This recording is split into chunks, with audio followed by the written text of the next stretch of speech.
மற்றொரு தெய்வம் தொழாள் அவனையல்லால் நும் எச்சு சொல்லி நும் தோள் குலைக்கப்படும் அன்னமீர் மன்னப்படு மறைவாணனை வன் துவராபதி மன்னனை ஏத்துமென் ஏற்றுதலும் தொழுதாடுமே.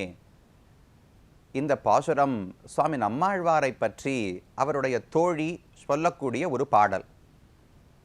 நம்மாழ்வாரே பெண் பாவனையில் இருக்கிறார். பராங்குஷ நாயகி என்று அவருக்கு திருநாமம்.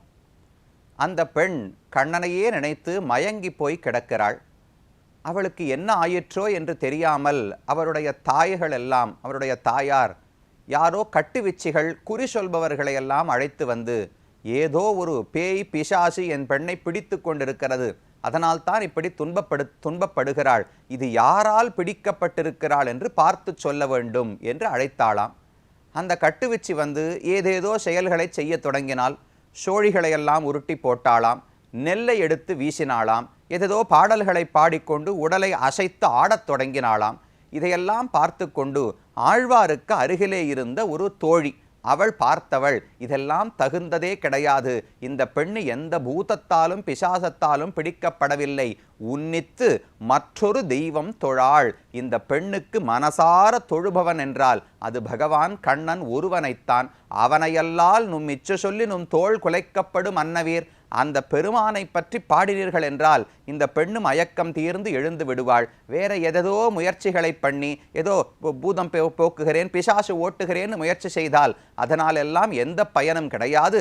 மன்னப்படு மறைவாணனை, வேதங்கள் அனைத்தாலும் போற்றப்படுபவனாக வன் துவராபதி மன்னனை ஏற்றுமென், துவாரகாதீசனான கண்ணனை நீங்கள் புகழ்ந்தீர்கள் என்றால் அந்த வார்த்தை காதல கேட்டவுடனே இந்த பெண்ணு மயக்கம் தீர்ந்து எழுந்து விடுவாள் என்று தோழி சொல்லுகிறாள். இந்த பாசுரம் ஆழ்வாருக்கு கண்ணனிடத்தில் இருந்த ஆசையை காட்டுகிறது. அதுவும் துவாரகாதீசன் வன் துவராபதி மன்னன் என்கிற கண்ணனுடைய பெயரிலும் அந்த கோலத்திலும் ஆட்பட்டிருந்தாராம் நம்மாழ்வார். அப்படி பகவான் இந்த உலகமே தன்னுடைய சொத்து, இந்த உலகத்தையே ரட்சிக்கும் அவன் தான் என்று காட்டிக்கொண்டு பல ஆண்டுகள் எழுந்தருளி இருந்த ஊர்தான் துவாரகை என்று போற்றப்படுகிற திவ்யதேசம். அந்த திவ்யதேசத்தினுடைய பெருமைகளையும் அங்கிருக்கும் சந்நிதியும் தரிசிப்பதற்குத்தான் நாம் தற்போது வந்திருக்கிறோம். நாம் இன்று தரிசிக்க இருப்பது கோமதி துவாரகை என்கிற பிரதானமான துவாரகை. துவாரகைன்னு சொன்னாலே இந்த துவாரகை தான்.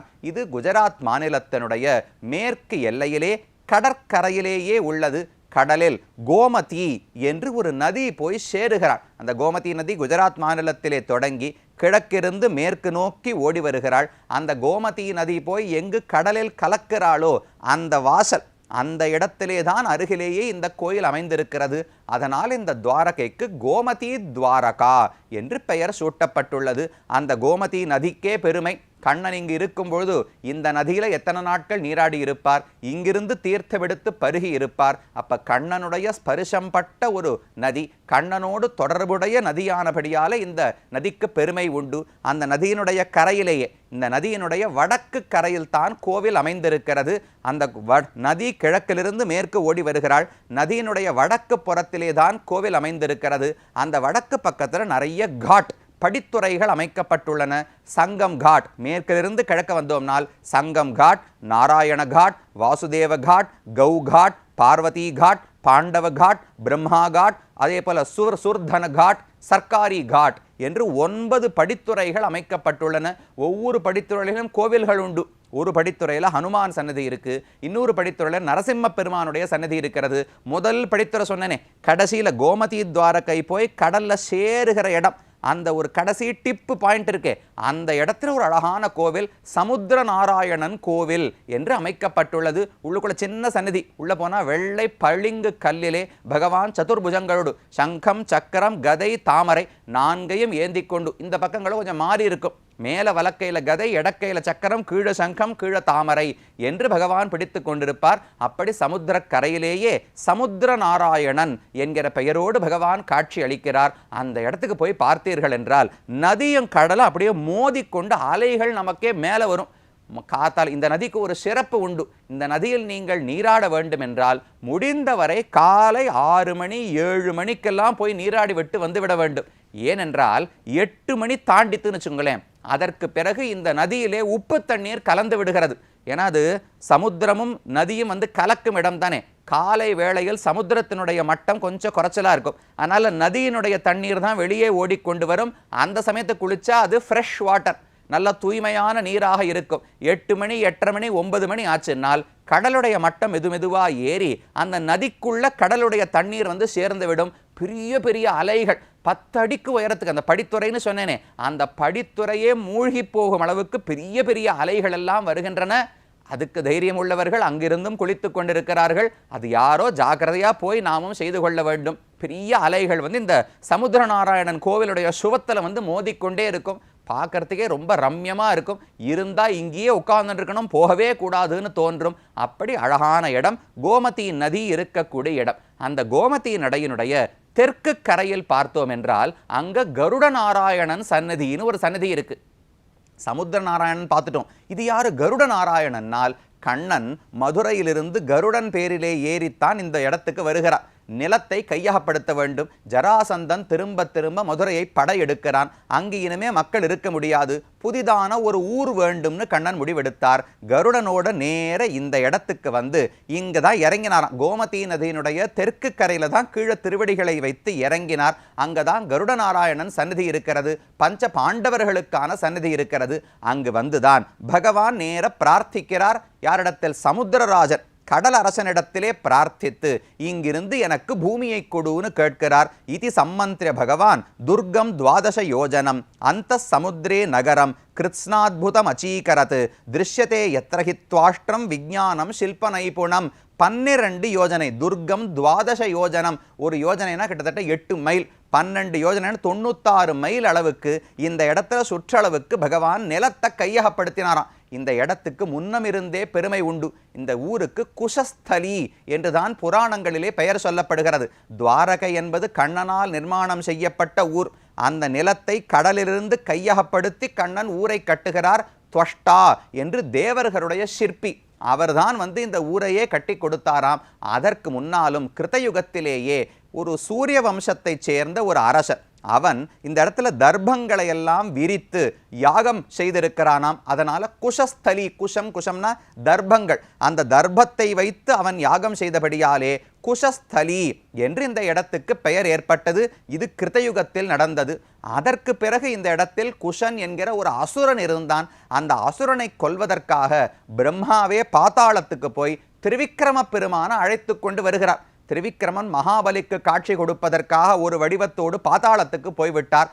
அந்த திரிவிக்ரம பெருமானை பாதாளத்திலிருந்து அழைத்து வந்து இந்த குஷன் என்கிற அரக்கனை பிரம்மா கொல்லுகிறார். அதனால் இந்த ஊரிலேயே திரிவிக்ரம பெருமானுக்கு நிறைய சன்னதிகள் உண்டு. ஏன்? கண்ணனுக்கு தானே சன்னதி இருக்கணும். ஏன் திரிவிக்ரமன் இருக்கிறார்னால் அந்த குஷன் என்கிற அசுரனை திரிவிக்ரமனாகவே வந்து பகவான் கொன்றபடியால இந்த இடத்துல அவருக்கும் சன்னதிகள் இருக்கின்றன. இதெல்லாம் ஒவ்வொரு யுகத்தில் இந்த ஊருக்கு இருந்த பெருமை.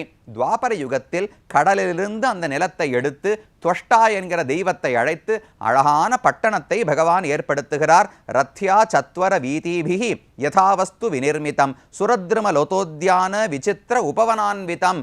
எங்கெங்க சோலைகள், ரொம்ப பிளான்டு சிட்டி. எப்படி ராஜமார்க்கங்கள் இருக்கணும், எங்க வீடுகள் இருக்கணும், எங்க வணிகத்துக்கான இடங்கள் இருக்க வேண்டும், எங்கு மாடுகளை வைக்கணும், எங்க ஆயுதங்களை வைக்க வேண்டும், எங்கு தோட்டங்கள் துறவுகள் இருக்க வேண்டும், எல்லாத்தையும் பார்த்து பார்த்து கண்ணன் அமைத்தாராம். யத்யத் பகவதா தத்தம் ஆதிபத்தியம் ஸ்வசித்தியே சர்வம் பிரத்யர்ப்பயாமாசுஹு ஹரௌ பூமிகதே நிருப. கண்ணன் இந்த ஒரு பட்டணத்தை அமைத்தவுடனே தேவர்கள் எல்லாம் கீழே வந்தார்களாம். கண்ணன் தானே முழுமுதற் கடவுள். ஒவ்வொரு இந்திரன், சந்திரன், குபேரன், வருணன் எல்லாருக்கும் கண்ணன் பல செல்வங்களை கொடுத்திருக்கிறாரே. அந்தந்த செல்வத்துக்கு ஏற்ப அவர்கள் வந்து கண்ணனுக்கு பரிசு கொடுத்தார்களாம். சுதர்மா என்று ஒரு பெரிய ராஜசபை. இப்போ உக்ரசேனர் தானே அரசன். துவாரகையிலே ராஜசபை ஒன்று வேண்டுமே. சுதர்மானு இந்திரனுடைய ராஜசபை ஸ்வர்க்கத்தில் இருக்குமா. அந்த சபையே கொண்டு வந்து இந்த இடத்திலே துவாரகையிலே இந்திரன் கொடுத்தாராம். அதில் தான் யாதவர்கள் எல்லாம் அரசாண்டு வந்தார்கள். கண்ணனும் அரசனாக இருந்தான் என்று சொல்லப்படுகிறது. அப்படி தேவர்கள் எல்லாம் வந்து வணங்கினார்கள். தத்ர யோக பிரபாவேன நீத்வா சர்வஜனம் ஹரிஹி. ஒரு ராத்திரியோடு இந்த பட்டணத்தை நிர்மாணம் செய்து முடித்தவர் எந்த நிலையில்? மதுரையை முத்துகையிட்டு விட்டார்கள். ஒரு பக்கம் ஜராசந்தன், ஒரு பக்கம் காலையவனன், 2 படைகளும் காத்திருக்கும் போது கண்ணன் இரவோடு இரவாக துவாரகைக்கு வந்து பட்டணத்தை உண்டாக்கி அன்று இரவே யோக பிரபாவேன தன்னுடைய சங்கல்ப சக்தியாலே தன்னுடைய சக்தியை கொண்டு மதுரையில் இருந்த மக்கள் அனைவரையும் அப்படியே இந்த இடத்துக்கு மாற்றி விட்டாராம். யாரும் நடந்து மாட்டு வெட்டி கட்டின்லாம் வரல, அப்படியே கண்ணன் இரவோடு இரவாக இங்கு மாற்றிவிட்டார். அப்படி மக்கள் அனைவரும் வந்து சேர்ந்தார்கள். இந்த ஊருக்கு அவ்வளவு பெருமை. அபி கீட்ட பதங்காத்யாக பசவோத சரீஸ்திருபாக விமுக்தா பாபின சர்வே துவாரகாயா பிரபாவதா. இந்த ஊரில் ஒரு சின்ன புழுவோ பூச்சியோ பாம்போ விலங்கோ எதுவாக இருந்தாலும் எல்லாருமே விமுக்தாக, பாபம் எவ்வளவு செய்தவனாக இருந்தாலும் கண்ணனுடைய க்ஷேத்திரம், கண்ணனாண்ட பூமி, இந்த பூமியிலே ஒரு ஜந்து ஒரு ஜீவராசி இருந்ததென்றால் அதற்கு பாபங்களெல்லாம் விலகுமாம். கிம்புனர் மானவா நித்தியம் துவாரகாயாம் வசந்தியே. நாம் மனிதனாகவும் பிறக்கும் பாக்கியத்தை செய்திருக்கிறோம். நமக்கு துவாரகையில் வாழக்கூடிய ஒரு பாக்கியம், ஒரு வாய்ப்பு கிடைத்ததென்றால் கண்டிப்பாக நமக்கும் பாபங்களெல்லாம் விலகும், முக்தியே கிடைக்கும் என்று புராணம் சொல்லுகிறது. ஞானமற்றதான விலங்குகளுக்கே துவாரகா வாசத்தால் மோட்சம் கிடைக்கும்னால் நமக்கு பகவான் ஞானம் கொடுத்திருக்காரு. அந்த ஞானத்தை எதுக்கு பயன்படுத்துகிறோம்? தேவையில்லாத அறிவுக்காக அல்ல. பகவானுடைய ஊர் இந்த துவாரகை, மோட்சத்தையே கொடுக்கும் பூமி, கண்ணன் வாழ்ந்து ஆட்சி செய்த பூமி. இங்கு கண்ணனுடைய திருவடிக்கு கீழே நானும் வாழ வேண்டும். அவனுடைய இங்கே போய்விட்டு அங்கேயும் அகங்காரத்தோடு இருந்து பிரயோஜனம் கிடையாது. துவாரகையிலேயே இருந்தாலும் நான் தான் கடவுள், நான் தான் சுதந்திரன், என்னை யாரும் இயக்கவில்லைன்னு அகங்காரத்தோடு இருந்தால் அதில் பிரயோஜனம் கிடையாது.